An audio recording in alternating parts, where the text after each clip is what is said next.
Assalamualaikum warahmatullahi wabarakatuh. Apa kabar teman-teman? Bagaimana keadaan kalian semuanya? Semoga kita selalu diberi kesehatan dan dilindungi dari mara bahaya. Amin ya rabbal alamin. Kembali lagi bersama saya Riga.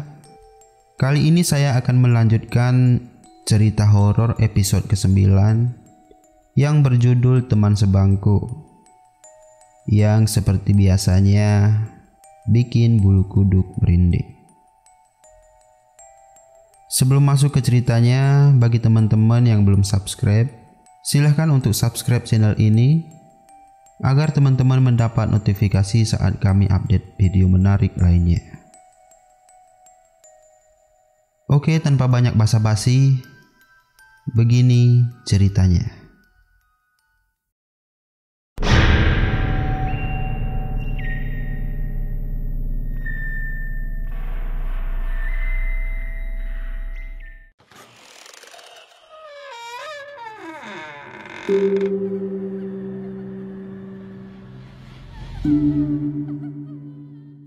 Setelah Rama letakkan donat, sosok itu menghilang seperti diseret dari belakang.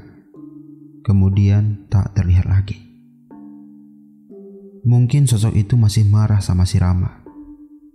Lalu Rama robek kertas di buku untuk membungkus donatnya. Kemudian meletakkannya di pinggir kaca dengan berharap dia memakannya nanti dan memaafkan kesalahan Rama. Yang pada dasarnya Rama masih menyangka bahwa dia itu setan, bukan manusia.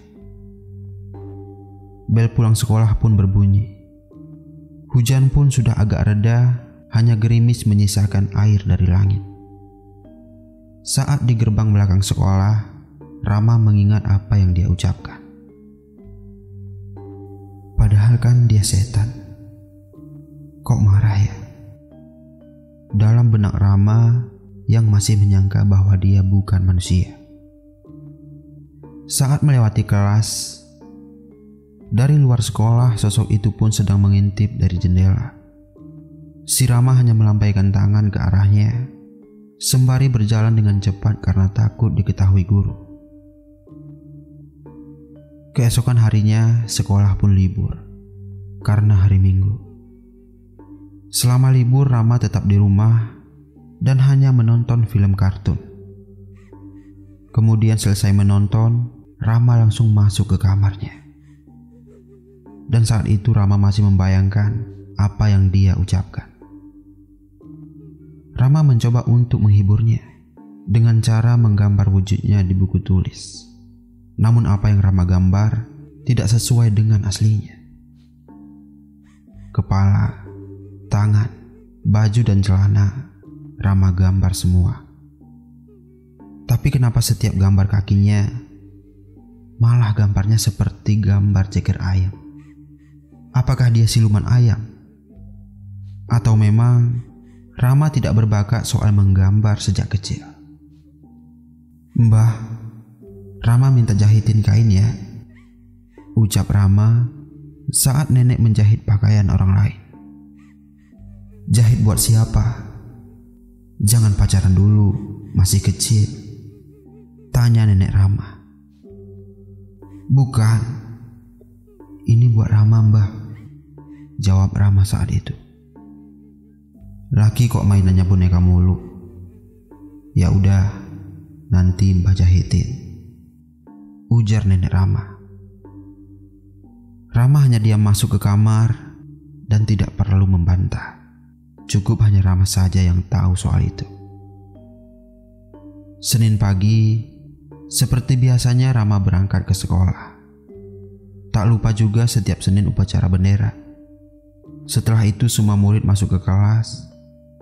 Tapi sebelum mereka masuk ke kelas, Rama terlebih dahulu lari ke kelas untuk menaruh boneka kain yang berada di bangku yang biasa sosok itu menampakkan dirinya.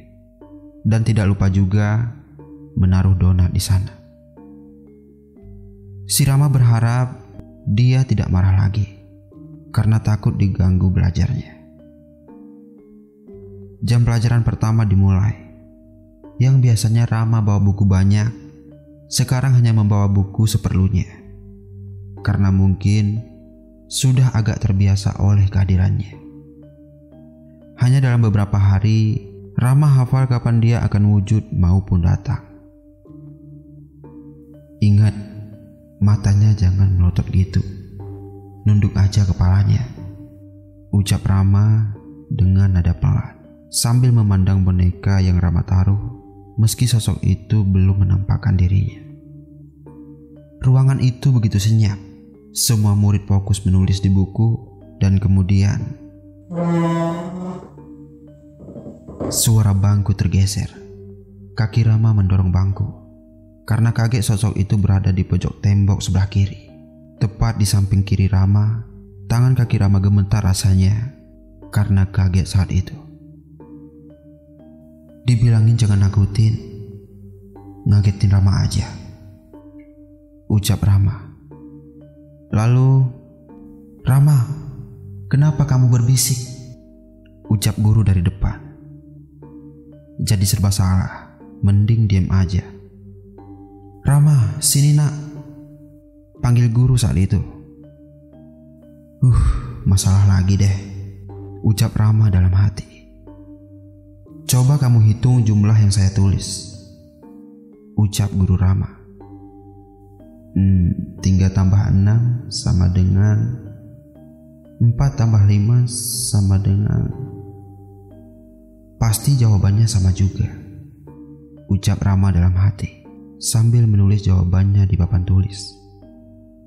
Semakin hari nilai Rama dikurangi oleh guru. Karena Rama selalu membuat masalah dalam kelas, mereka pikir Rama anak nakal.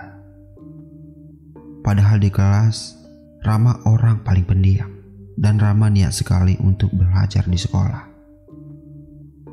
Ya sudah, sana kembali ke bangkumu, ucap guru kepada Rama. Akhirnya Rama kembali ke tempat duduknya. Kan udah Rama bilang, jangan nakutin terus. Rama kan mau belajar, ucap Rama pada sosok itu. Dia hanya tertawa sambil memegang 2 boneka, menggerakkan badannya ke kiri dan ke kanan. Sesekali dia mencolek Rama saat Rama sedang menulis tugas dari guru. Mungkin jika manusia pada umumnya, jika dicolek jin akan membekas dan membiru. Orang-orang pikir dicubit setan. Kemudian bersambung. Oke teman-teman, sekian dulu ya ceritanya. Lanjut di episode 10.